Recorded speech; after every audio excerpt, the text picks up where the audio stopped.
masters. Good day to you, partner. I'm Guy, and I can already tell that I'll be your best friend in this Forsaken Kingdom.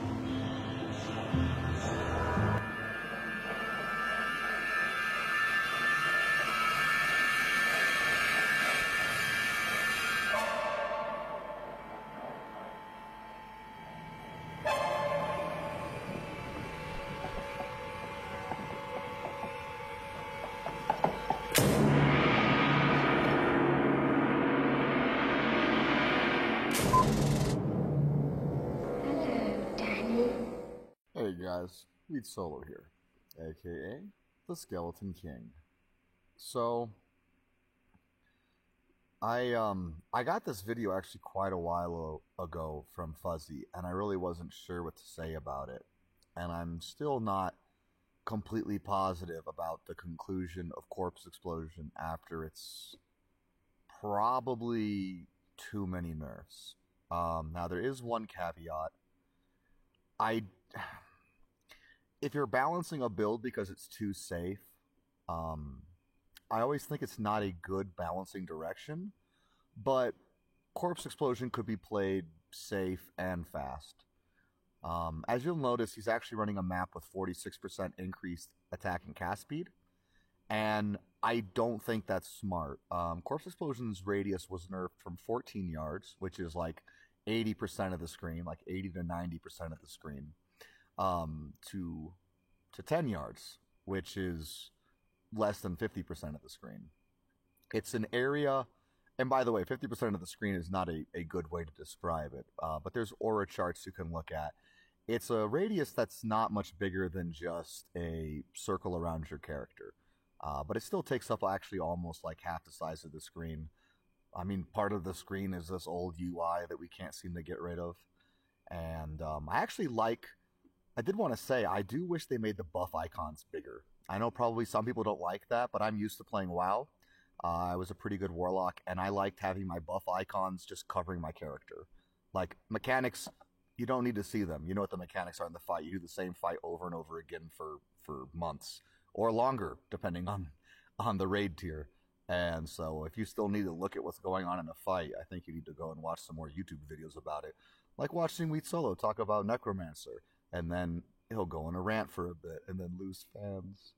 Okay, so the other nerf is Fire Mastery. Fire Mastery was removed from Trangs, which I disagree with more than the Radius nerf. I think the Radius nerf was too heavy-handed, but he's actually running a pretty dangerous map, and you can still see it's still pretty safe, right? Because even though it's only a 10-yard radius, there is an advantage to Corpse Explosion that most abilities in the game aren't able to take advantage of, which is it's a radius that you can move away from your character. So in the old days, if you had a 14-yard radius, or like 90% of the screen, and then you put it at the end of the screen, you can basically kill enemies almost like a screen and a half away from you, edging on the two screens, which is kind of ludicrous. So technically you could play pretty fast and basically very safe.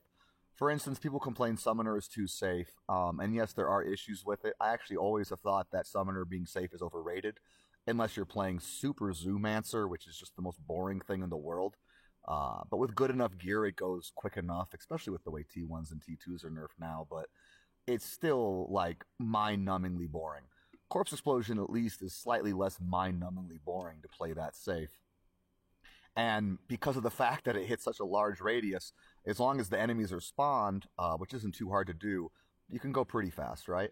So let's just say nerfs were in order. Maybe radius should be buffed, Fire Mastery should be replaced. There is the Corpse Explosion shield.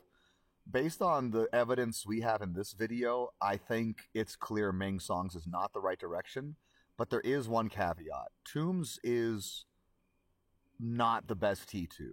Now, it's Fuzzy's favorite T2 to run with this build, but actually the best T2 map, I believe by far for Fire, is Jungle. So I wouldn't mind if he tried that out. Now, I do think there is one problem with Jungle, is that Crushers have pretty high health, and I'm not sure what their resistances are like. So that could be a problem, but he doesn't actually have BIS gear. His gear is closer, I would call it in-game, because just the Ming Songs in itself, he'll show it off at the end, is near perfect. but he's missing some facets and some other sides are not quite there. So maybe later on we can run a T2 jungle and see what that is like when his gear is complete. But for now, he is done with the build. Do not expect more Corpse Explosion videos for quite some time. Why? Because the build sucks now. I mean, like, why would you spend all this money to make a build that's this good when you can make builds for less that are faster? Like, yes, it does have some cool things about it, but just the fact that it costs so much to run makes it kind of awkward, because once you get this much money, you can make a lot of fast builds that shouldn't die as long as you're playing correctly. And that's another thing you should talk about when you talk about overly safe builds, is like, well, everything is safe when you have really good gear. Like, barbarians never die when their gear is very good. But anyways, so we're going to try and finish the Meng's build and then do a shield build. I don't think there's any chance we'll try Enigma out. I think there was some talk about that, but it's kind of hard to lose the damage. Ormus robes might not actually be the best. We're talking about some other solutions there. And changing out the gloves, we went with Hellmouse. I actually convinced Fuzzy we should go for a full Pierce build, which still might be the best for River of Blood. And the reason why now I'm going to River of Blood is once we get near BIS damage, we should be able to run River of Blood, which is one of the smallest area maps in the game. In fact, I always thought there was a way for Corpse Explosion to be even faster by mapping out the optimal corpse points for explosions. Unfortunately, we never got to do that, because obviously Corpse Explosion has been massively nerfed. But River of Blood should be better than Tombs by quite a bit, and probably even better than Jungle. Now, Jungle always has pretty small areas. That's why I would like him to try it when he does. But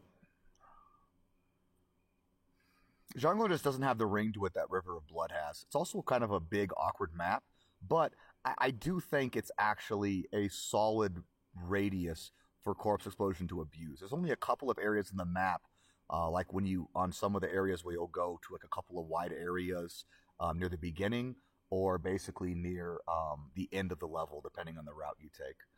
So I would like to try that. Other gear options, so, you know, Hellmouth for penetration, Kira's Guardian for penetration, Ormus robes for fire mastery, facets, Meng songs. Now, if you're not doing Meng songs, there's always Phoenix. Phoenix isn't going to be the best damage, but depending on your penetration, it should be a solid option. And again, you get the ever incredible Redemption Aura, which is just so abusable with a Necromancer that can kill large areas of the map and also create his own corpses for random redemption. You basically have to worry about mana after each kill and life after each kill very little at that point. That's nice. Technically, the best damage would be some sort of crafted wand with 2 sockets. You could run Phoenix in your shield, but then, like, I always felt like you just kind of have to run the Corpse Explosion shield at that point. So it would probably have to be Phoenix main hand. And then it's like, well, you're doing less damage, so it kind of depends on when we put that gear together, what it's going to be like. As you can see, his gear isn't perfect, but it's pretty good. Nice Ormus, only 1 socket, that sucks. Everything else is solid, but again, it's not in-game, but I would call it, it's not BIS, but it's definitely an in-game build, and it's still quite underwhelming. Now, the map wasn't easy, but he didn't have to suffer too much because of the IAS. Here's a skill breakdown. Anyways, basically DP is better. Why? Well, DP is 8 yards, but then has a 6-yard explosion. That's 14 yards, guy. Skeleton King out. GG. Come and play with us.